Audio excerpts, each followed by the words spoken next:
سیدنا حضرت امیر معاویہ رضی اللہ تعالیٰ عنہ وہ خوش نصیب انسان ہیں جن کو جلیل القدر صحابی ہونے کے ساتھ ساتھ کاتب وحی اور پہلے اسلامی بحری بیڑے کے موجد ہونے کا اعزاز حاصل ہے۔ آپ کی بہن حضرت سیدہ ام حبیبہ رضی اللہ تعالیٰ عنہا کو حضور اکرم صلی اللہ علیہ وسلم کی زوجہ محترمہ اور ام المؤمنین ہونے کا شرف بھی حاصل ہے۔ سیدنا حضرت امیر معاویہ وہ خوش قسمت انسان ہیں کہ جن کو کتابت وحی کے ساتھ ساتھ حضور صلی اللہ علیہ وسلم کے خطوط تحریر کرنے کی بھی سعادت حاصل ہوئی۔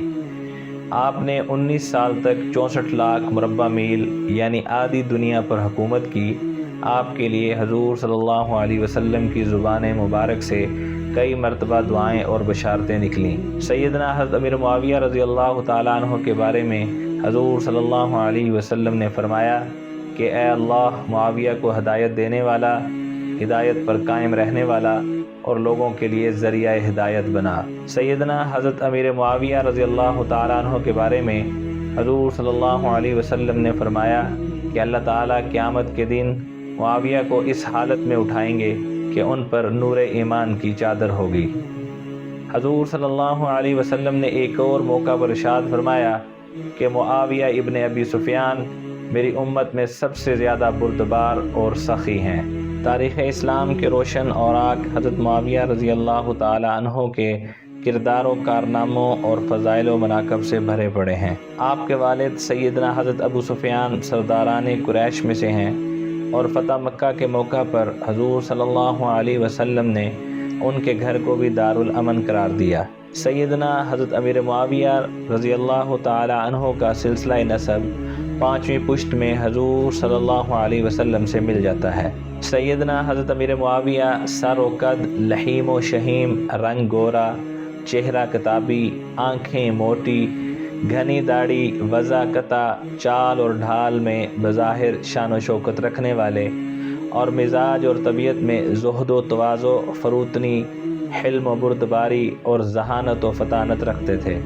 مشہور روایات کے مطابق آپ رضی اللہ تعالیٰ عنہ فتح مکہ کے موقع پر اپنے والد سیدنا حضرت سفیان کے ہمراہ اسلام لائے۔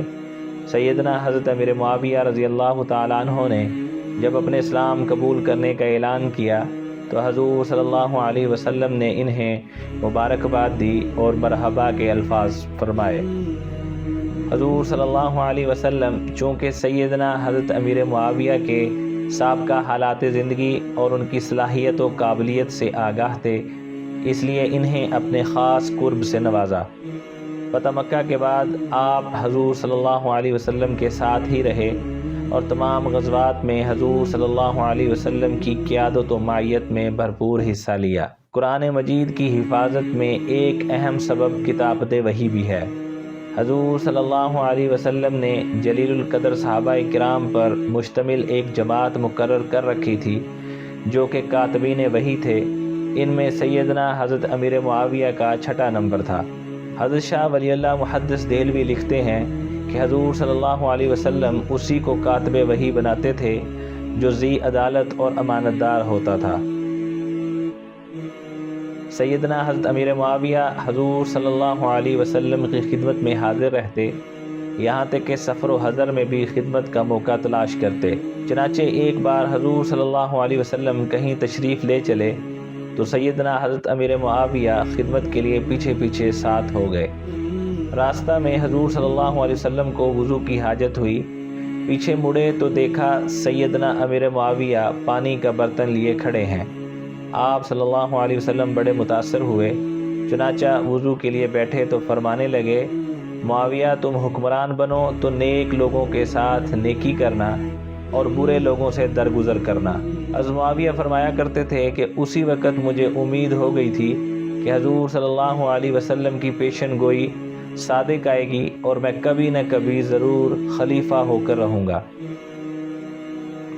حضور صلی اللہ علیہ وسلم آپ کی خدمت اور بے لوث محبت سے اتنا خوش تھے کہ بعض اہم خدمات آپ کے سپرد فرما دی تھیں۔ علامہ اکبر نجیب آبادی تاریخ اسلام میں رقم تراز ہیں کہ حضور صلی اللہ علیہ وسلم نے اپنے باہر سے آئے ہوئے مہمانوں کی خاطر مدارت اور ان کے قیام و طعام کا انتظام و اہتمام بھی حضرت معاویہ کے سپرد کر دیا تھا۔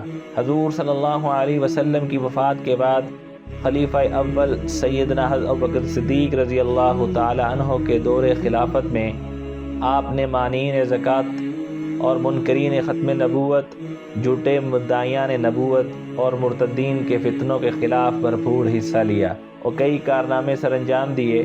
عرب نقاد رضوی لکھتے ہیں کہ حضرت امیر معاویہ کسی کا خون بہانا پسند نہیں کرتے تھے، مگر پھر بھی آپ اسلامی ہدایات کے مطابق مرتدین کے قتل و قتال میں کسی سے پیچھے نہ تھے۔ ایک روایت کے مطابق مسیلمہ کذاب حضرت معاویہ کے وار سے جہنم رسید ہوا۔ خلیفہ دوم سیدنا حضرت عمر فاروق رضی اللہ تعالیٰ عنہ کے دور خلافت میں جو فتوحات ہوئیں اس میں حضرت امیر معاویہ کا نمایاں حصہ اور کردار ہے۔ جنگ یرموک میں آپ بڑی بہادری اور دلیری کے ساتھ لڑے۔ خلیفہ سوم سیدنا حضرت عثمان غنی رضی اللہ تعالیٰ عنہ کے دور خلافت میں سیدنا حضرت امیر معاویہ رضی اللہ تعالیٰ عنہ جہاد و فتوحات میں مصروف رہے اور آپ نے رومیوں کو شکست فاش دیتے ہوئے طرابلس، شام، اموریہ، شمشاد، ملتیا، انطاکیہ، طرطوس، ارواڑ، روڈس اور سکلیا کو حدود نصرانیت سے نکال کر اسلامی سلطنت میں داخل کر دیا۔ سیدنا حضرت امیر معاویہ ان علاقوں کی فتوحات کے بعد اب یہ چاہتے تھے کہ اسلام ایک آفاقی اور عالمگیر مذہب ہے، اس کو اب سمندر پار یورپ میں داخل ہونا چاہیے۔ فتح قبرص کی خواہش آپ کے دل میں مچل رہی تھی۔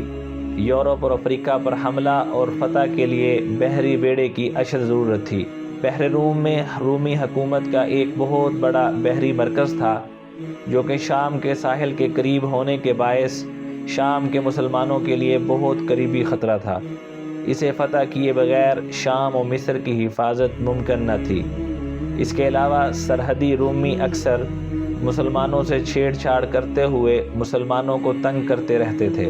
حضرت عثمان غنی رضی اللہ تعالیٰ عنہ کی طرف سے بحری بیڑے کو تیار کرنے کی اجازت ملنے کے بعد حضرت امیر معاویہ نے بڑے جوش و خروش کے ساتھ بحری بیڑے کی تیاری شروع کر دی اور اپنی اس بحری مہم کا اعلان کر دیا، جس کے جواب میں جذبہ جہاد سے سرشار مجاہدین اسلام شام کا رخ کرنے لگے۔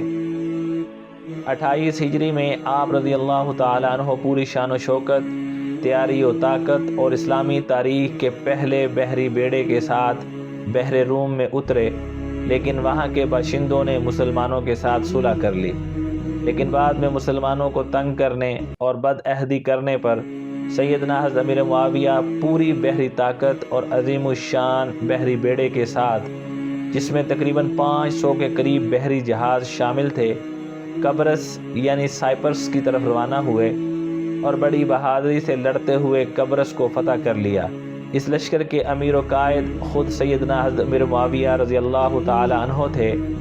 آپ رضی اللہ تعالی عنہ کی قیادت میں اس پہلی بحری لڑائی اور فتح قبرص کے لیے بڑے بڑے جلیل القدر صحابہ کرام، جن میں حضرت ابو ایوب انصاری، حضرت ابو ذر غفاری، حضرت ابو الدرداء، حضرت عبادہ بن صامت اور حضرت شداد بن اوس رضی اللہ تعالی عنہم سمیت دیگر صحابہ کرام شریک ہوئے۔ اس لڑائی میں رومیوں نے بڑے جوش و خروش سے حصہ لیا۔ تجربہ کار رومی فوجوں اور بحری لڑائی کے ماہر ہونے کے باوجود اس لڑائی میں رومیوں کو بدترین شکست ہوئی اور مسلمانوں کو تاریخی فتح حاصل ہوئی۔ حضور صلی اللہ علیہ وسلم نے ام حرام والی حدیث میں 2 اسلامی لشکروں کے بارے میں مغفرت اور جنت کی بشارت و خوشخبری فرمائی۔ ان میں سے ایک وہ لشکر جو سب سے پہلے اسلامی بحری جنگ لڑے گا اور دوسرا وہ لشکر جو کیسر کے شہر قسطنطنیہ میں جنگ کرے گا۔ پہلی بشارت سیدنا حضرت عثمان غنی رضی اللہ تعالیٰ عنہ کے دور خلافت میں پوری ہوئی، جب سیدنا حضرت امیر معاویہ نے سب سے پہلی بحری لڑائی لڑتے ہوئے قبرص کو فتح کر کے رومیوں کو زبردست شکست دی تھی، اور دوسری بشارت سیدنا حضرت امیر معاویہ رضی اللہ تعالی عنہ کے دور حکومت میں اس وقت پوری ہوئی جب لشکر اسلام نے کیسر کے شہر قسطنطنیہ پر حملہ کر کے اس کو فتح کیا۔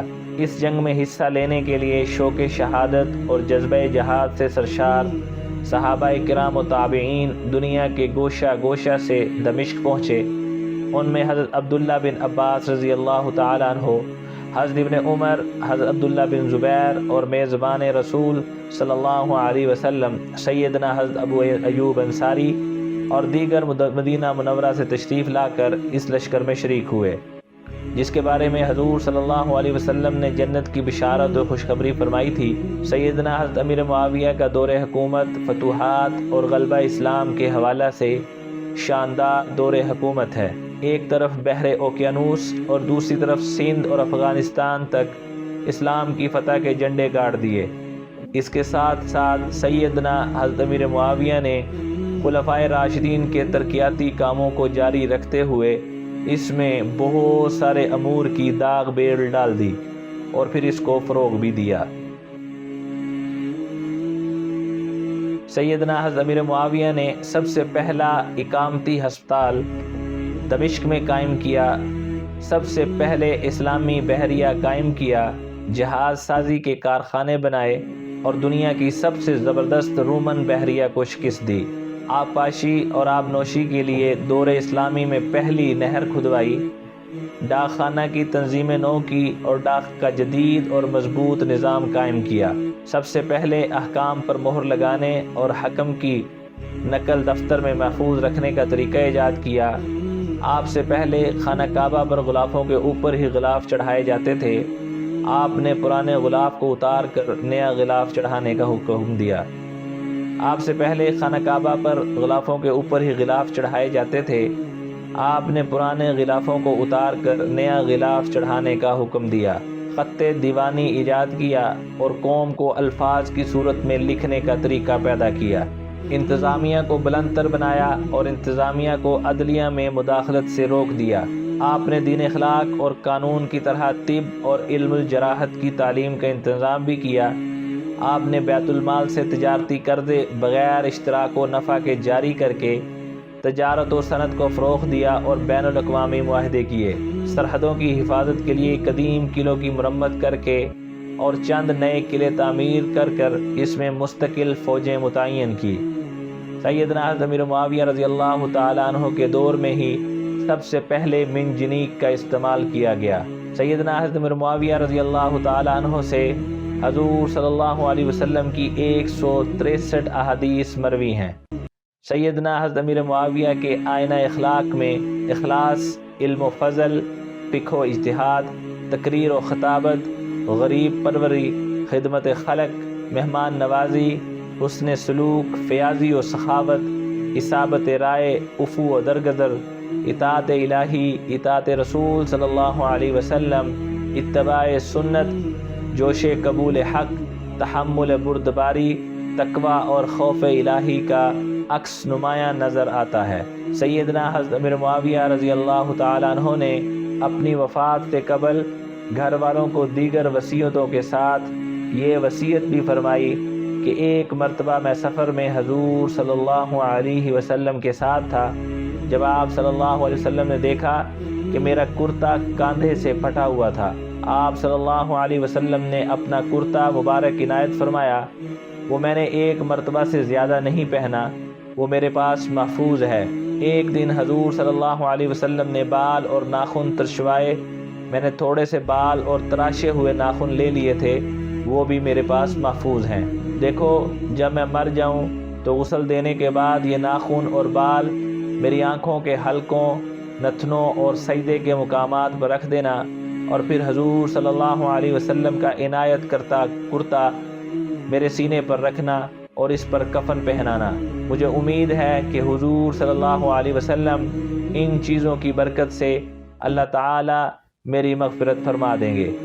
ان وصیتوں کے بعد 22 رجب المرجب 60 ہجری میں کاتب وحی جلیل القدر صحابی رسول صلی اللہ علیہ وسلم فاتح شام و قبرص اور 19 سال تک 64 لاکھ مربع میل پر حکمرانی کرنے والے سیدنا حضرت امیر معاویہ 78 سال کی عمر میں وفات پا گئے۔ حضرت ضحاک بن قیس رضی اللہ تعالی عنہ نے آپ رضی اللہ تعالی عنہ کی نماز جنازہ پڑھائی اور دمشق کے باب الصغیر میں دفن کیے گئے۔